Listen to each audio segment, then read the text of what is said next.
Ya, bismillahirrahmanirrahim. Assalamualaikum warahmatullahi wabarakatuh.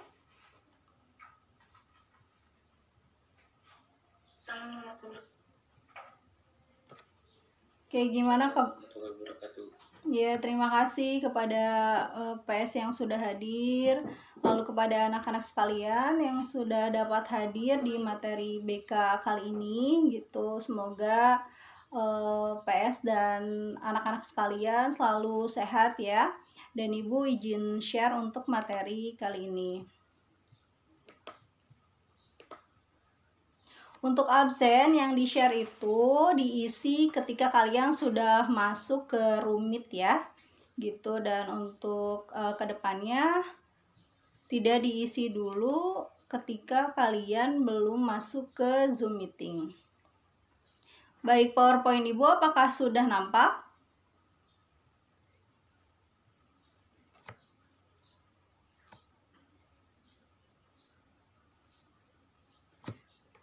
PowerPoint-nya sudah nampak anak-anak? Sudah, Bu. Baik. Oke. Hari ini Ibu akan menyampaikan terkait belajar yang baik. Awal sudah ada materi terkait konsentrasi belajar, lalu strategi belajar di saat pandemi. Nah, sekarang Ibu sampaikan kepada anak-anak sekalian, belajar yang baik itu seperti apa begitu.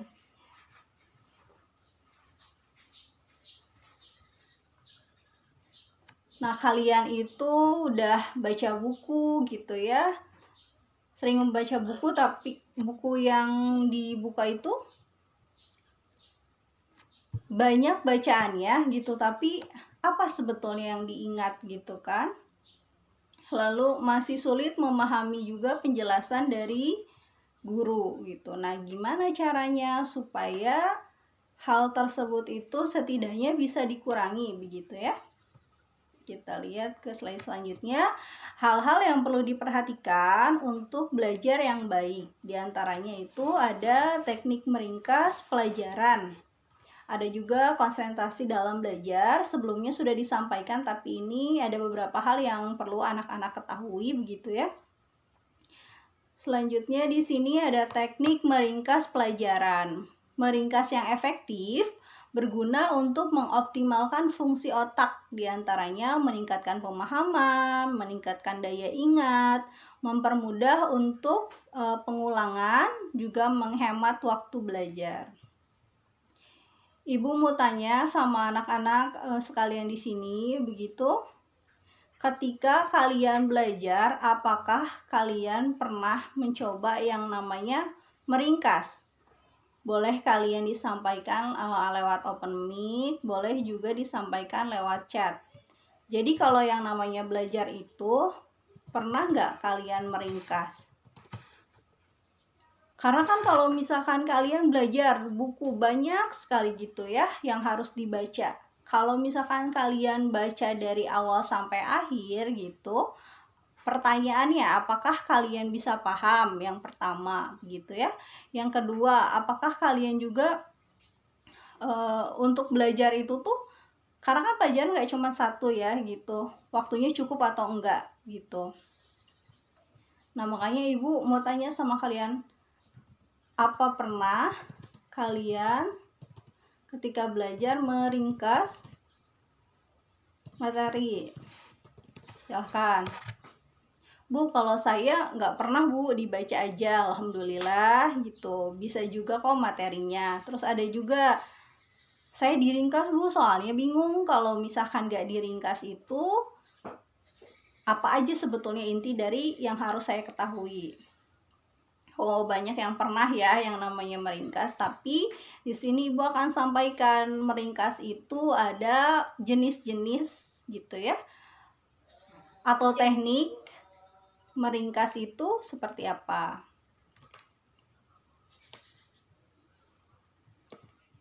Untuk slide selanjutnya, Ibu akan sampaikan terkait teknik meringkas pelajaran. Yang pertama itu ada yang namanya teknik linier. Yang kedua ada yang namanya teknik arrow. Yang ketiga ada namanya teknik mind mapping. Ibu mau tanya sebelum Ibu selanjutnya akan memaparkan ya satu-satu dari teknik-teknik terkait meringkas pelajaran.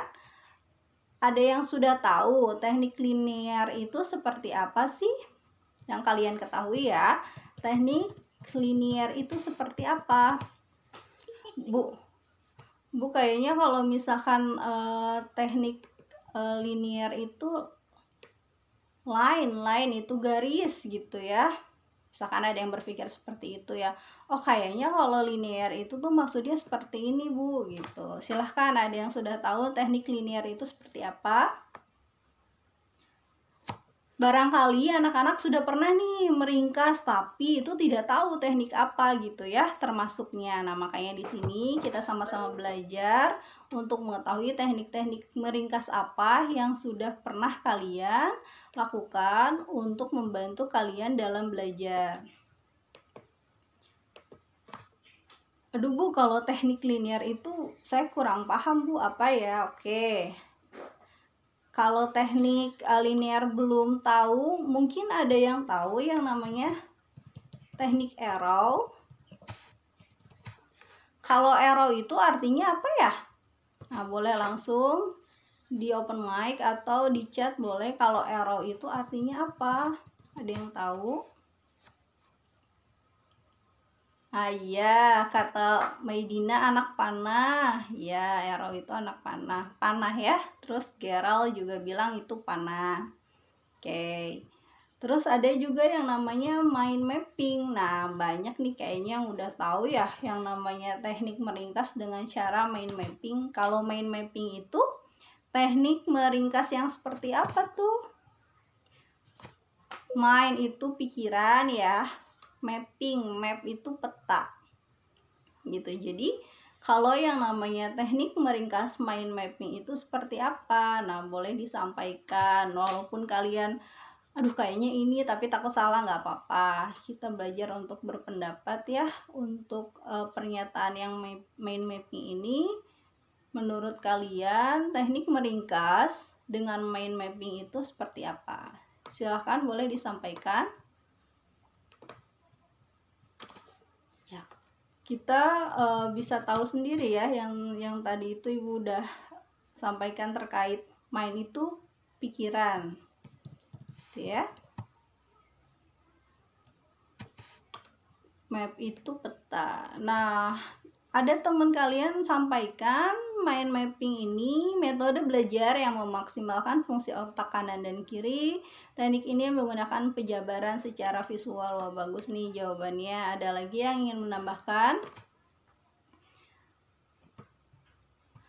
Untuk kita tahu jelasnya, langsung saja ke slide yang berikutnya. Terkait penjelasan dari teknik meringkas, ada linear, ada arrow, ada mind mapping.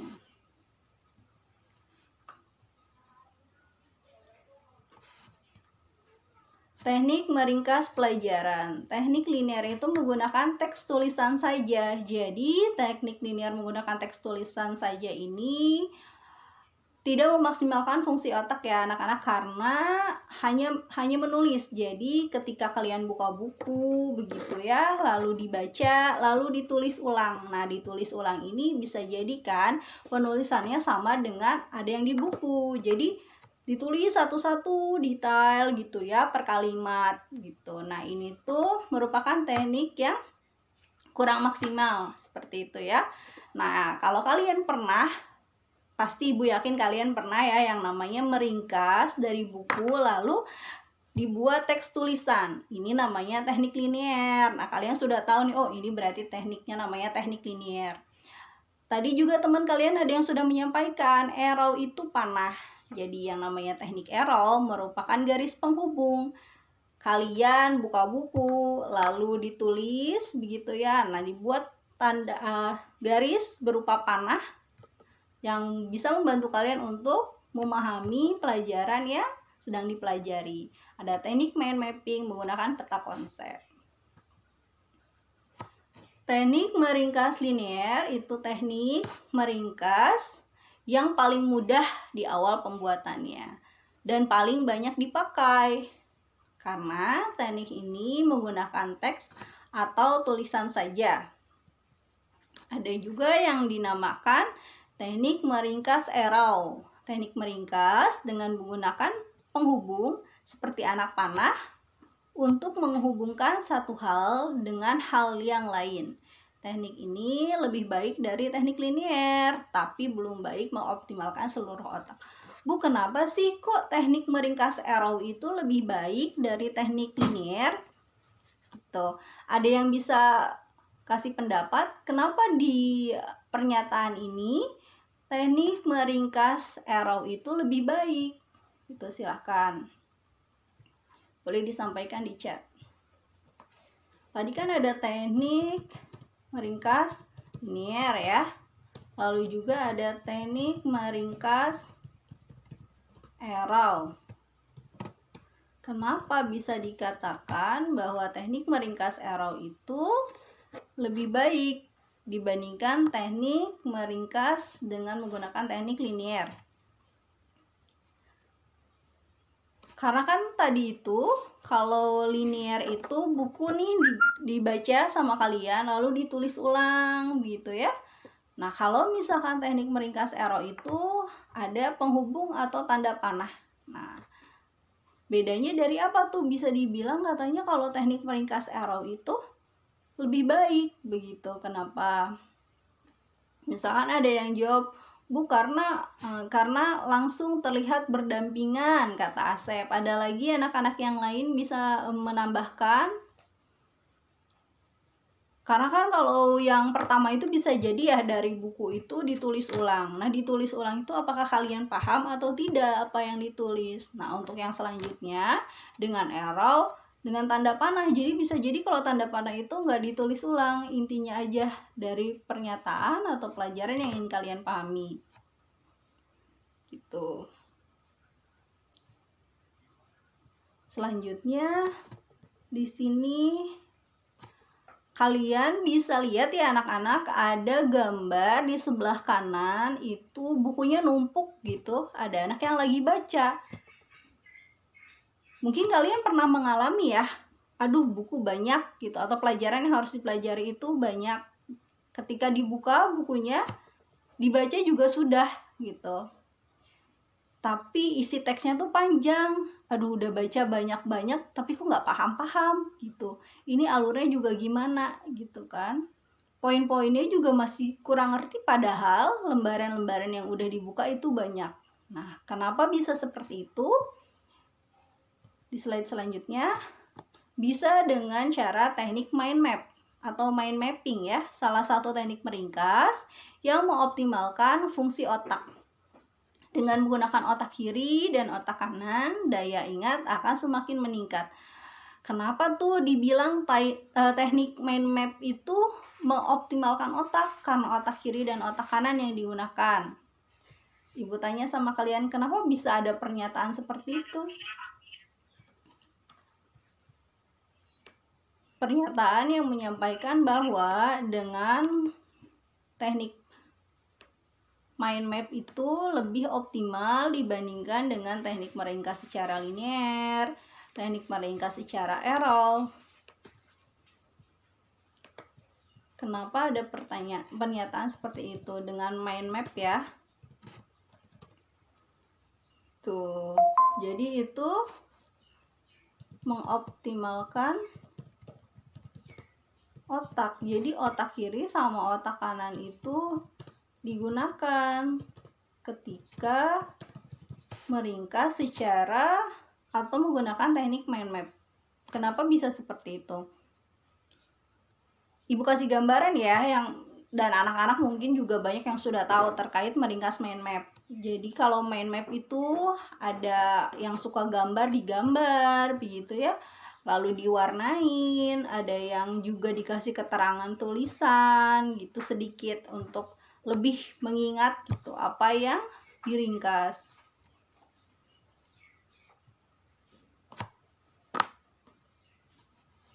Selanjutnya,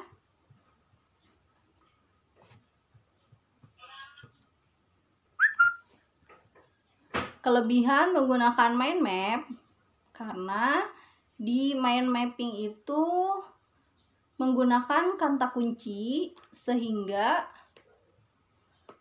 lebih efisien dan mudah dipahami.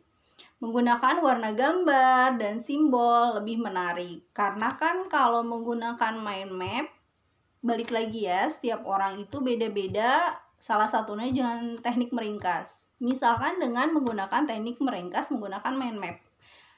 Buat gambar gitu, dikasih tulisan sedikit.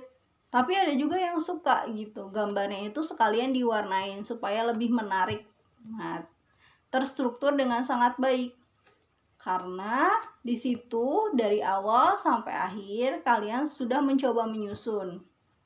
Jadi ketika kalian menggunakan teknik mind map, kalian buka buku gitu yang harus dipelajari. Lalu meringkas dengan mind map, kalian berurut. Terurut dari awal sampai dengan materi yang ingin kalian pelajari di akhir, sehingga dikatakan secara terstruktur. Lalu menghemat waktu karena cukup sekali membuatnya. Maksudnya kalian menggunakan teknik linear itu ditulis gitu ya, lalu juga arrow itu dikasih panah. Nah tapi kalau yang ini kalian sudah membaca, dipahami dulu, lalu dibantu dengan teknik mind map, ditulis inti-intinya bisa dalam bentuk gambar atau simbol.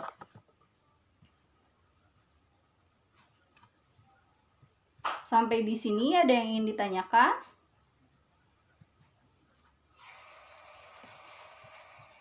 Silahkan. Kalau belum, Ibu lanjutkan terkait dengan yang tadi di atas teknik itu. Karena kan yang pertama itu belum mengoptimalkan otak ya. Jadi mulai dari linear, mulai dari arrow, dan yang terakhir mind map itu sudah mengoptimalkan otak. Karena di teknik meringkas tersebut menggunakan atau memaksimalkan otak kiri dan otak kanan. Perlu diketahui bahwa otak kiri dan otak kanan itu memiliki fungsinya masing-masing.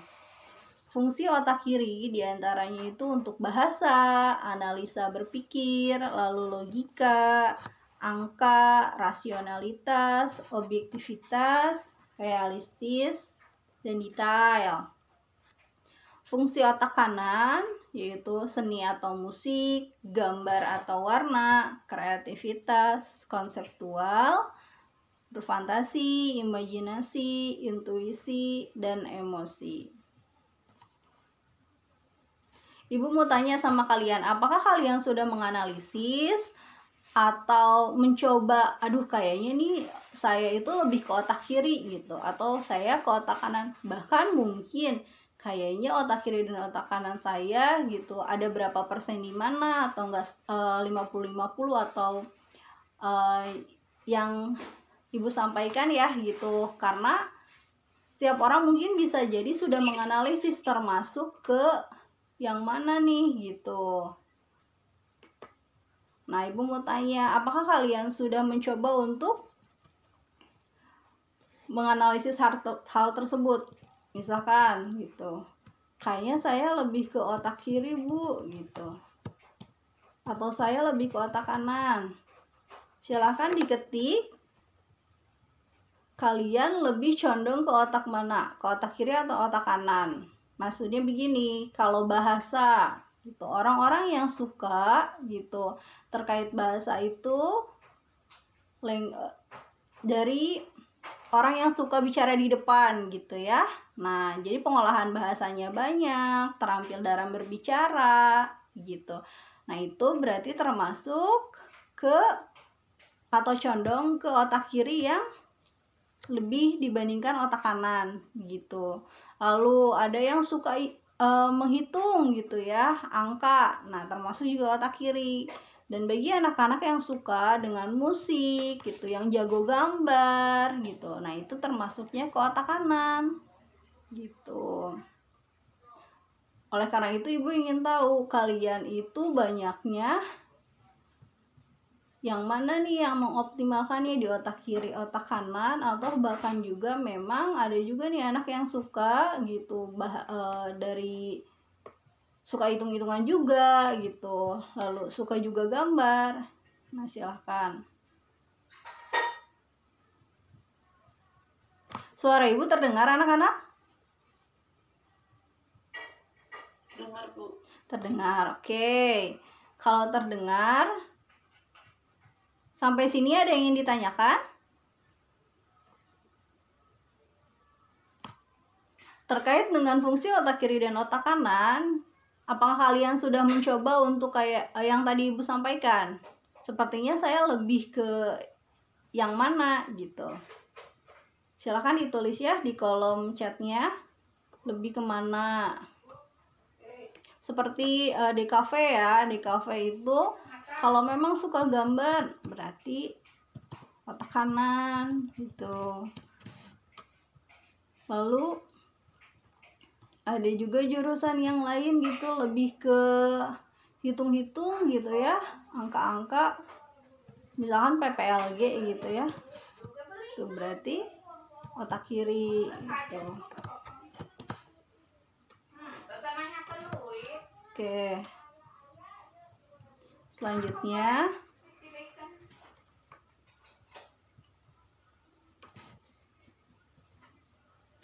kalian juga perlu diketahui ya, otak merupakan organ penting pada manusia. Otak terbagi menjadi dua sisi, yang tadi sudah ada gambarannya ya, ada otak kiri dan otak kanan gitu.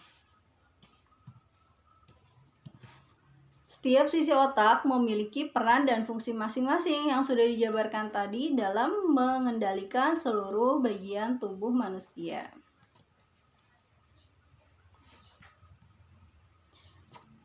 Selain itu juga ketika kalian tadi ya sudah tahu ketika belajar itu dibantu dengan meringkas serta teknik-teknik yang sudah disampaikan. Nah, lagi-lagi dalam belajar itu gitu, misalkan dengan mind mapping pasti kalian harus konsentrasi ya, karena ketika kalian sudah baca bukunya, nah kalian jabarkan melalui simbol, gambar, atau catatan kecil yang sedikit itu untuk lebih memahami. Nah, itu tuh terkait dengan konsentrasi. Sebetulnya konsentrasi itu adalah sebuah perilaku pemusatan pikiran, perhatian, dan kesadaran yang dilakukan siswa untuk mempelajari dan memahami isi materi, bahan pelajaran, maupun proses pengajaran, serta mengesampingkan hal-hal yang tidak berhubungan dengan kegiatan belajar. Di materi yang pertama, anak-anak mungkin masih ingat ya gitu terkait konsentrasi belajar. Konsentrasi belajar di sini karena sudah dikesampingkan hal-hal yang memang mengganggu ketika kalian akan belajar. Hal-hal tersebut siapa yang masih ingat? Hal-hal apa saja yang bisa mengganggu? Menurut kalian, HP itu mengganggu nggak? Kalian belajar nih, di samping ada handphone. Udah gitu, handphonenya dibunyiin. Ya, notifikasinya itu juga dinyalain. Kalian akan fokus atau tidak ketika belajar? Tapi balik lagi, kalau misalkan kalian fokus itu tidak menjadi masalah ya. Kalau misalkan kalian tidak fokus, itu yang akan menjadi kendala gitu. Bentar-bentar mau pegang HP, mau buka gitu. Kalau misalkan fokus gak apa-apa ya. Kalau misalkan gak fokus itu jadi yang harusnya juga cepat selesai tugasnya, itu malah jadi tidak selesai gitu.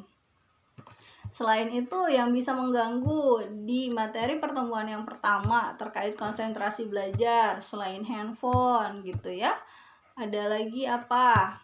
Ada yang masih ingat? Kalau belajar di depan TV nyala, kalian fokus gak?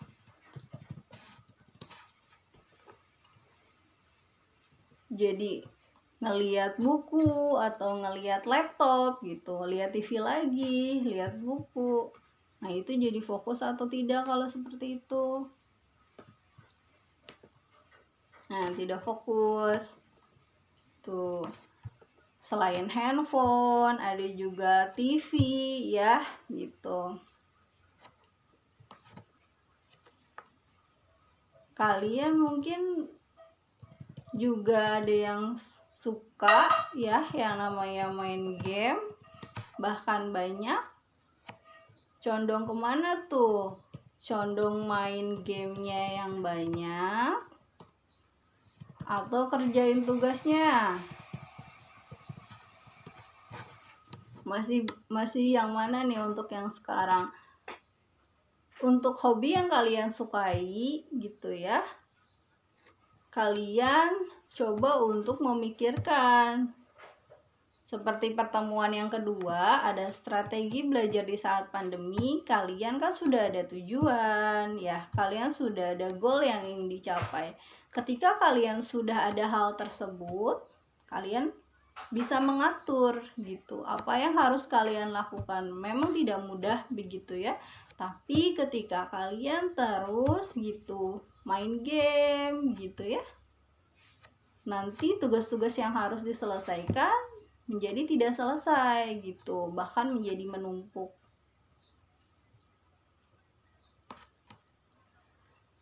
Untuk konsentrasi belajar ini, di materi yang pertama, setiap orang beda-beda nih untuk bisa konsentrasinya. Ada hal-hal yang memang mendukung konsentrasi belajar itu.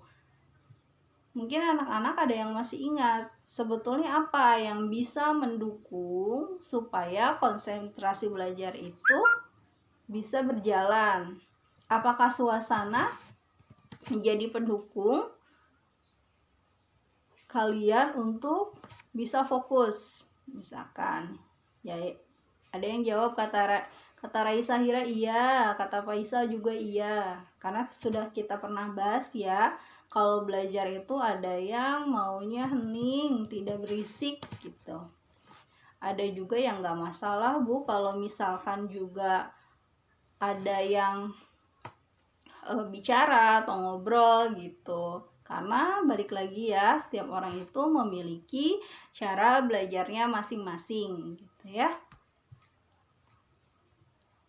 Lalu juga waktu pertemuan pertama, selain suasana begitu, makanan itu juga berpengaruh ya terhadap konsentrasi belajar. Ketika kalian memakan makanan yang bergizi gitu ya, kalian sehat dan tidak sakit gitu.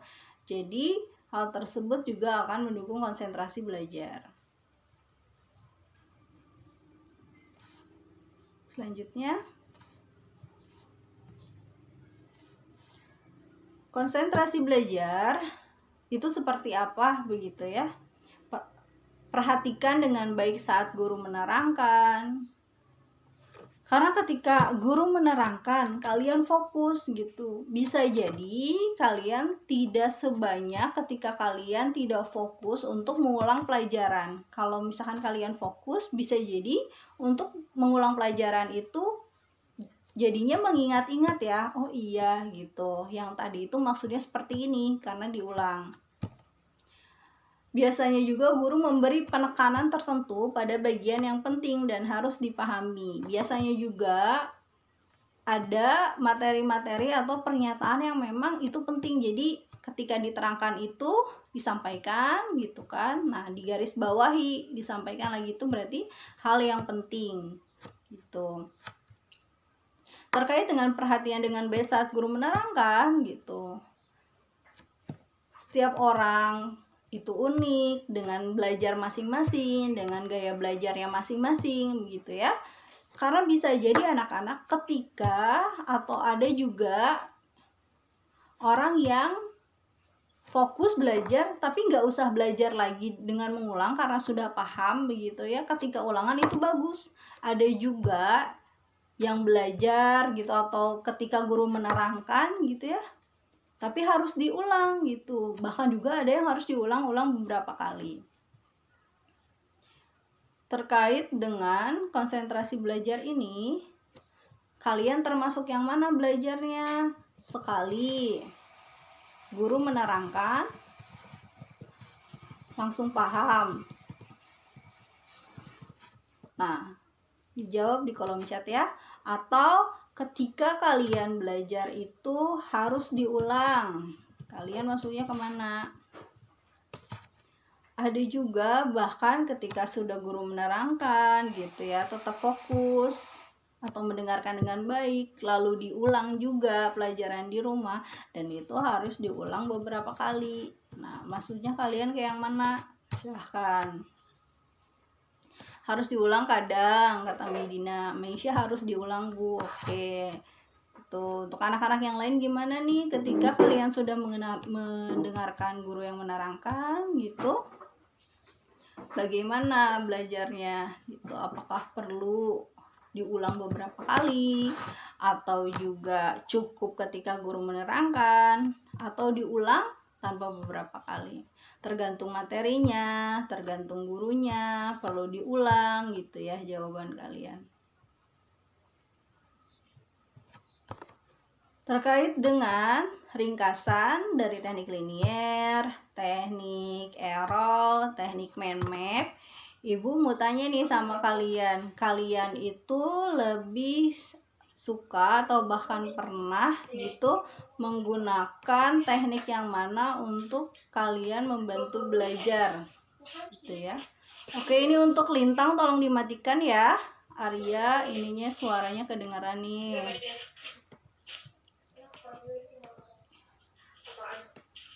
Mana nih Lintang Retno Amalia nggak dengerin ibu nggak ya? Tolong dimatiin nah ininya nih kedengeran. Arya Saputra. Lintang, ini ibu nggak dikasih akses juga nih buat matiin. Masih kedengeran.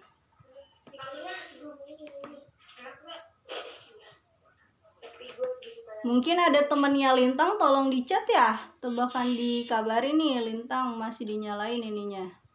Apaan? Suaranya masih berisik. Hah? Putus-putus apaan sih? Oke, sudah dijawab ya. Selanjutnya ada aspek-aspek konsentrasi belajar. Masih kedengaran nih ya. Tadi sudah di ini juga. Oke. Apaan, woi? Lintang, ini suara ibu tolong dimatiin sayang dari tadi nih. Ibu belum dapat akses nih buat nge-off. Udah ya? Oke, terima kasih. Selanjutnya ada aspek-aspek konsentrasi belajar. Di antaranya ada pemusatan pikiran, motivasi, ada kesiapan belajar.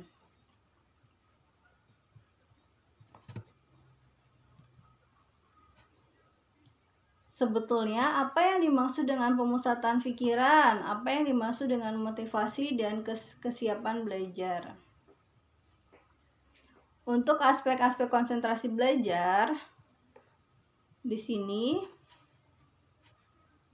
ya, nanti kalau misalkan belajar sama siapapun ya anak-anak tolong dicek gitu mic-nya apakah nyala atau enggak gitu. Terus ketika berbicara juga ya, berbicaranya dari sekarang mulai belajar untuk bicaranya yang lebih sopan gitu ya. Oke, kalau yang namanya konsentrasi belajar itu ada yang namanya pemusatan pikiran. Nah, pemusatan pikiran ini maksudnya seperti apa? Nah, coba ibu ingin tahu menurut kalian pemusatan pikiran ini dalam membantu konsentrasi belajar itu seperti apa? Karena kan yang tadi ya gitu ada hal-hal yang bisa mengganggu kalian dalam konsentrasi belajar tersebut begitu. Nah, kalau misalkan pikiran dipusatkan itu seperti apa maksudnya gitu? Lebih fokus atau bagaimana? Ada juga yang namanya motivasi ya dan kesiapan belajar.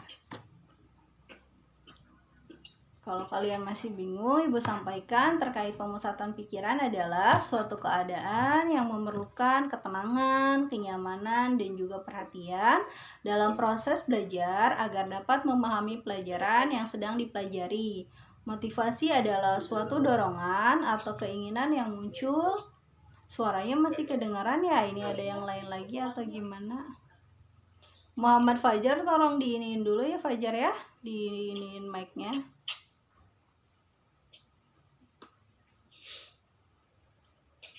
Fajar, suaranya masih kedengeran. Oke, Ibu lanjutkan ya. Jadi di pemusatan pikiran ini itu beda-beda cara belajar. Misalkan gitu kan, yang suka tenang, yang suka nyaman gitu. Lalu dalam proses pembelajarannya juga perhatian dalam proses belajar gitu kan. Ada juga motivasi, suatu dorongan atau keinginan yang muncul dari dalam diri individu yang berusaha untuk mengubah tingkah laku agar lebih baik dari sebelumnya. Juga ada kesiapan belajar. Ketika kalian akan konsentrasi, kalian sudah siap nih gitu kan, sudah nggak ada pikiran untuk buka HP, sudah nggak ada pikiran untuk nonton TV, bahkan mau main game atau main hobi-hobi yang kalian sukai dan lainnya, sudah siap gitu. Nah, sehingga kesiapan belajar ini merupakan suatu keadaan atau kondisi di mana seseorang sudah siap untuk menerima pelajaran, sehingga individu tersebut dapat mengembangkan setiap potensi yang dimilikinya. Kalian kelas daring ya, PJJ online gitu, pagi-pagi bangun sholat subuh ya yang beragama Islam gitu, dan agama-agama yang lain sudah siap pagi-pagi bangun, lalu mandi, makan, sama rutinitasnya seperti kalian akan berangkat sekolah gitu. Tapi bedanya karena di rumah, ketika memang jamnya sudah menunjukkan jam untuk masuk, kalian sudah siap, sehingga kesiapan belajar ini diperlukan untuk kalian dalam mendukung konsentrasi belajar.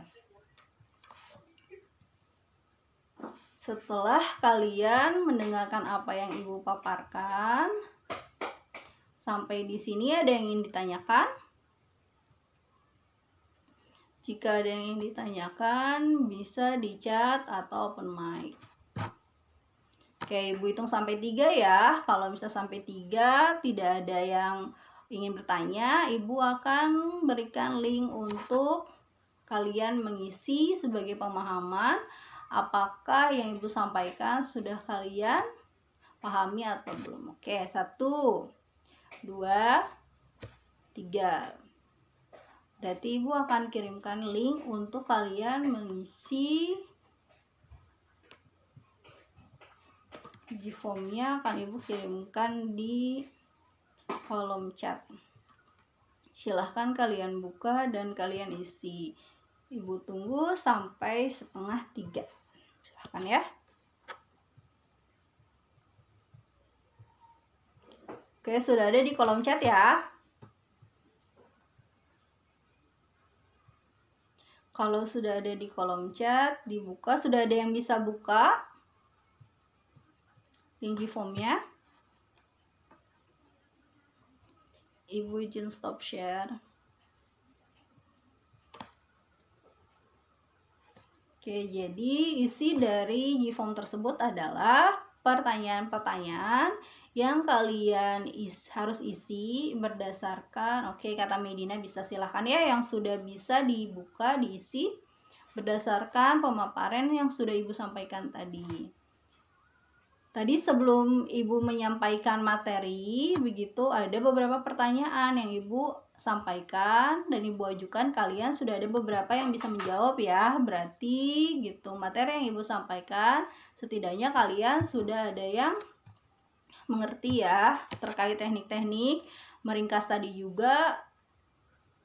Kalian sudah pasti gitu ya mencoba untuk meringkas, tapi teknik-tekniknya belum tahu. Nah, kalau sekarang sudah tahu ya gitu, ada teknik linier gitu, ada teknik arrow, ada mind map.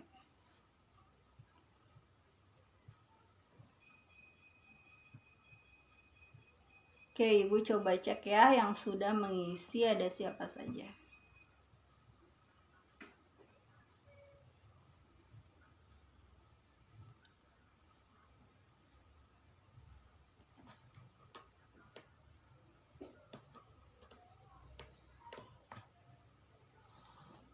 Terima kasih atas kehadirannya di materi ketiga ini.